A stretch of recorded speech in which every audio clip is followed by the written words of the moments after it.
Pernah nggak sih kesel banget lihat harga komponen komputer tiba-tiba meroket pas banget kita lagi butuh upgrade? Hari ini kita bikin rencana, besoknya harganya udah di luar nalar. Nah, kali ini kita bakal bongkar fenomena yang bikin pusing ini, tapi sekaligus kita bakal ungkap solusi cerdas yang siapa tahu udah ada di rumah kalian. Dan angka ini bukan cuma statistik biasa loh. Ini adalah lonjakan harga memori komputer alias RAM di tahun 2025 kalau dibandingin sama tahun sebelumnya. Yap, bener banget, naiknya lebih dari 100%. Lonjakan yang dampaknya langsung kerasa banget di kantong kita semua. Oke, kita bedah masalah utamanya ya. Lonjakan harga RAM yang gede dan mendadak ini tuh beneran bikin pusing semua orang. Mulai dari para gamer yang ngejar performa paling top, mahasiswa yang butuh laptop andal, sampai para pekerja kreatif yang hidupnya bergantung sama kecepatan komputer mereka. Terus, apa sih sebenarnya biang keroknya? Kenapa tiba-tiba komponen sepenting ini harganya jadi mahal banget? Pertanyaan bagus.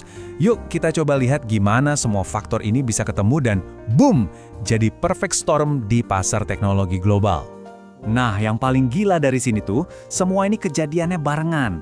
Ledakan artificial intelligence bikin data center jadi rakus banget sama memori server. Di waktu yang sama, industri lagi pindah ke DDR5 yang bikinnya lebih susah dan mahal, sementara stok DDR4 mulai dikurangin. Pabriknya jadi kewalahan, campur aduk deh sama guncangan ekonomi global. Udah, jadi resep lengkap buat bikin dompet kita nangis. Grafik ini nunjukin dampaknya dengan jelas banget.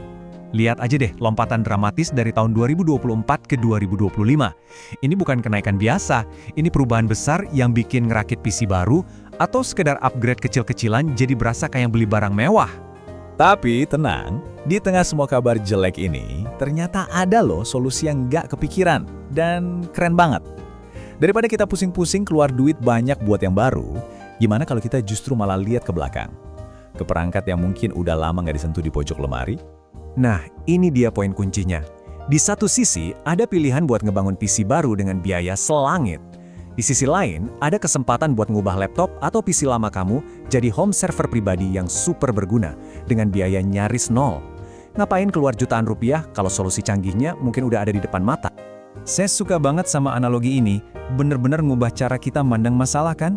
Ini bukan soal pakai barang bekas, tapi justru kita lagi ngebangkitin lagi aset klasik yang bandel.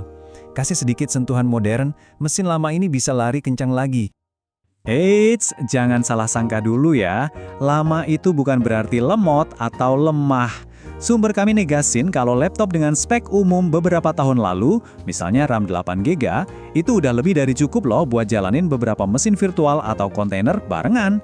Disitulah kekuatannya. Terus gimana sih sihirnya bisa kejadian?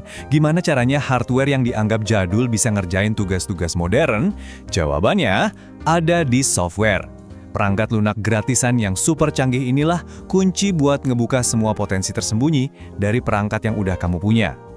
Oke, fondasi pertamanya itu virtualisasi. Coba bayangin deh, kamu punya satu komputer fisik, terus kamu potong-potong secara digital jadi beberapa komputer virtual yang jalan sendiri-sendiri. Platform open source kayak Proxmox bikin ini jadi gampang banget. Dan secara efektif, ini tuh sama aja kayak ngubah laptop jadul kamu jadi data center mini di rumah. Nah, kalau virtualisasi itu ibarat motong-motong komputer. Kontainer ini cara yang super efisien buat jalanin aplikasi di dalamnya. Alat kayak Docker ini ngebungkus setiap aplikasi di kotak kecilnya sendiri yang terisolasi. Hasilnya, aplikasi jadi enteng, cepet, dan gak ganggu satu sama lain. Kamu jadi bisa jalanin lebih banyak layanan tanpa bikin sistemnya jadi lambat. Pastinya keamanan nomor satu dong ya. Nah, disinilah konsep Zero Trust Network berperan.